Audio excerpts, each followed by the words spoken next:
بسم اللہ الرحمن الرحیم الحمد للہ رب العالمین والعاقبۃ للمتقین والصلاۃ والسلام علی سید المرسلین نبینا محمد وعلی آلہ وصحبہ اجمعین ومن تبعہم بإحسان الی یوم الدین، اما بعد۔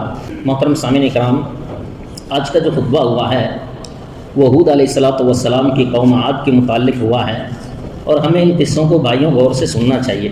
میرے مسلمان بھائیوں، ہم کو معلوم ہونا چاہیے کہ قرآنی قصے جو ہیں ایمان کے اوپر دل کو ثابت قدم رکھتے ہیں اور لوگوں کی رہنمائی حق کی طرف کرتے ہیں، اور خاص طور نبیوں کے قصے جو ان کی قوموں نے ان کے ساتھ کیا ہے، ان کے حالات۔ اللہ رب العالمین نے فرمایا وَكُلًّا نَقُصُّ عَلَيْكَ مِنْ أَنْبَاءِ الرُّسُلِ مَا نُثَبِّتُ بِهِ فُؤَادَكَ۔ اے محمد صلی اللہ علیہ وسلم، ہم رسولوں کے حالات کی ایک ایک خبر آپ سے اس لیے بیان کرتے ہیں کہ اس کے ذریعے آپ کے دل کو مضبوط کریں۔ میرے بھائیوں، آج کا جو ہمارا قصہ ہے وہ ہود علیہ السلام کی قوم عاد، ان کا قصہ ہے۔ اور یہ جو قصہ ہود علیہ السلام کی قوم عاد، اسے عاد اولا بھی کہا جاتا ہے، جو عاد بن ارم کی اولاد ہے اور بہت پرانی امت ہے جو کہ یمن میں آباد تھی اور بڑی طاقتور قوم تھی۔ اور عاد ثانی قوم صالح کو کہا جاتا ہے۔ ان دونوں قوموں کے درمیان 100 سال کا فاصلہ تھا۔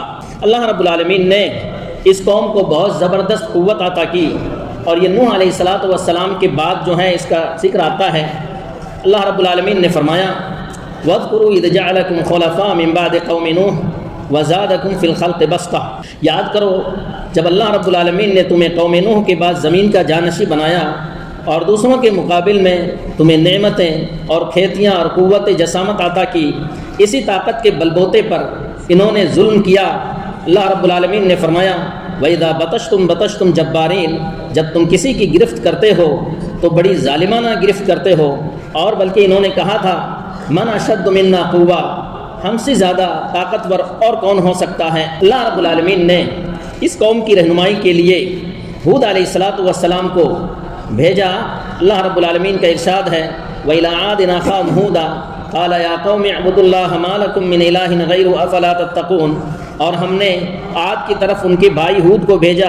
انہوں نے کہا اے میری قوم کے لوگو، تم اللہ کی عبادت کرو، اس کے علاوہ کوئی تمہارا معبود نہیں ہے، تو کیا تم پرہیزگار نہیں بنو گے؟ قال الملأ الذين كفروا من قومه إنا لنراك في سفاهة وإنا لنظنك من الكاذبين۔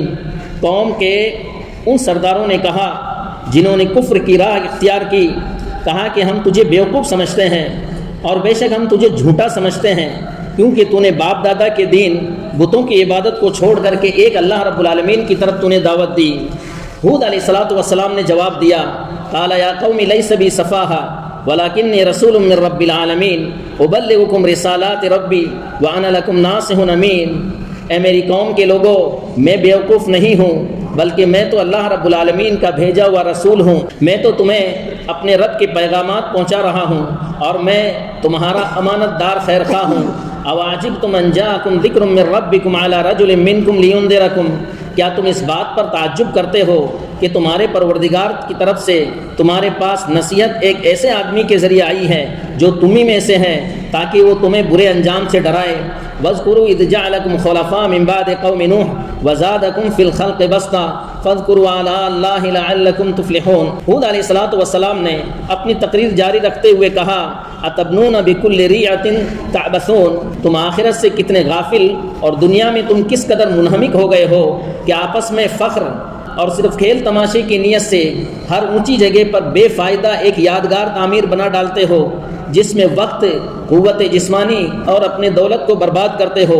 وَتَتَّخِذُونَ مَصَانِعَ لَعَلَّكُمْ تَخْلُدُونَ، اور عالی شان محل بناتے ہو تم دنیا میں ہمیشہ رہنے کے لیے۔ اور یہ تمہاری ناسمجھی کا یہ حال ہے کہ دنیا کو سب کچھ سمجھ بیٹھے ہو، اس لیے تم اونچے اونچے مکانات اور بلند محلات بناتے ہو، اور دل میں ہمیشگی کی زندگی کی امید لگائے بیٹھے ہو، اور آخرت کی فکر اور اپنے انجام سے بالکل غافل ہو چکے ہو۔ جب نرمی کا اسلوب ختم ہو گیا تو ہود علیہ السلام نے سوچا کہ سختی کا جو اسلوب ہے وہ فائدہ مند ہو۔ پھر فرمایا قد وقع علیکم من ربکم رجس وغضب تجادلوننی فی اسماء سمیتموها انتم وآباؤکم ما نزل اللہ بها من سلطان فانتظروا انی معکم من المنتظرین۔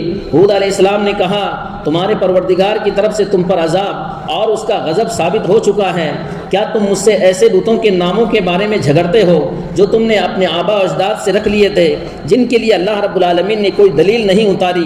سو اب تم بھی انتظار کرو اور میں بھی تمہارے ساتھ انتظار کرتا ہوں۔ قالوا یا ہود ما جئتنا ببینہ وما نحن بتارکی آلہتنا عن قولک وما نحن لک بمؤمنین۔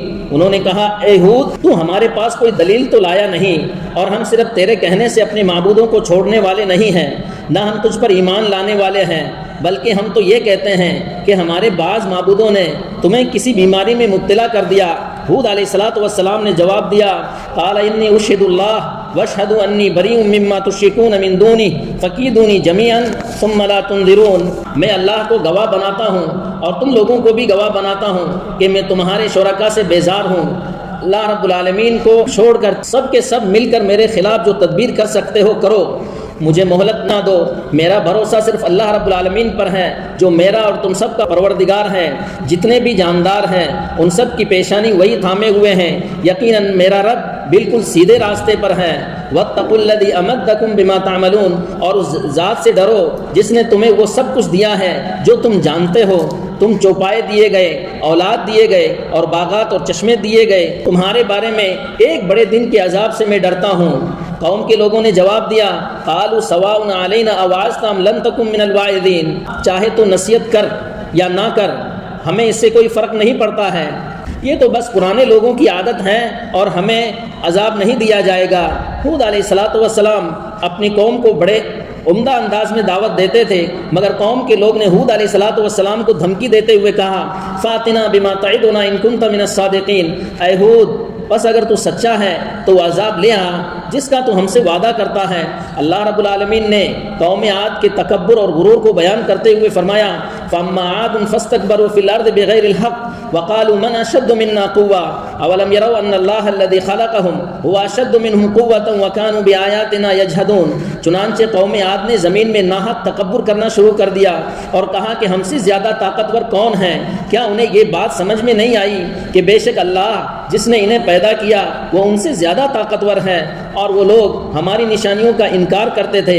اللہ رب العالمین نے اپنے قدرت کا اظہار کرتے ہوئے فرمایا فَكَذَّبُوهُ فَأَهْلَكْنَاهُمْ، بس انہوں نے ہود کو جھٹلایا اور ہم نے انہیں ہلاک و برباد کر دیا۔ اللہ رب العالمین نے اس قوم کی ہلاکت کی منظر کشی کرتے ہوئے فرمایا وَأَمَّا عَادٌ فَأُهْلِكُوا بِرِيحٍ صَرْصَرٍ عَاتِيَةٍ سَخَّرَهَا عَلَيْهِمْ 7 لَيَالٍ و8 أَيَّامٍ حُسُومًا فَتَرَى الْقَوْمَ فِيهَا سَرْعًا كَأَنَّهُمْ أَعْجَازُ نَخْلٍ خَاوِيَةٍ فَهَلْ تَرَى لَهُم مِّن بَاقِيَةٍ۔ اور قوم عاد کے لوگ ایک تیز و تند اور شدید ٹھنڈی ہوا کے ذریعے ہلاک کر دیے گئے۔ اللہ رب العالمین نے اس آندھی کو ان پر لگاتار 7 رات اور 8 دن کے لیے مسلط کر دیا تھا کہ محمد صلی اللہ علیہ وسلم آپ وہاں ہوتے تو دیکھتے کہ وہ اس آندھی میں اس طرح مردے پڑے تھے جیسے کھجور کے کھوکھلے تنے ہوں، کیا ان میں سے کوئی باقی آپ دیکھتے ہیں؟ اللہ رب العالمین نے ہود علیہ السلام اور ان پر ایمان لانے والوں کی مدد کی اور عذاب سے ان کی حفاظت کی۔ فَأَنْجَيْنَاهُ وَالَّذِينَ آمَنُوا مَعَهُ بِرَحْمَةٍ مِّنَّا وَقَطَعْنَا دَابِرَ الَّذِينَ كَذَّبُوا بِآيَاتِنَا وَمَا كَانُوا مُؤْمِنِينَ۔ پھر ہم نے اسے یعنی ہود علیہ السلام اور ان کے ساتھیوں کو اپنی مہربانی سے بچا لیا اور ان لوگوں کی جڑ کاٹ دی جنہوں نے ہماری آیتوں کو جھٹلایا تھا اور ایمان لانے والے نہیں تھے۔ اے اللہ تو ہمیں اپنے غضب میں ہلاک مت کرنا، اے اللہ تو ہم سے اپنی رحمت کو دور مت کرنا۔ اللہ رب العالمین ہمیں ایمان و عمل کی توفیق عطا فرمائے، آمین۔ وآخر دعوانا الحمدللہ رب العالمین، جزاکم اللہ خیرا، والسلام علیکم ورحمۃ اللہ وبرکاتہ۔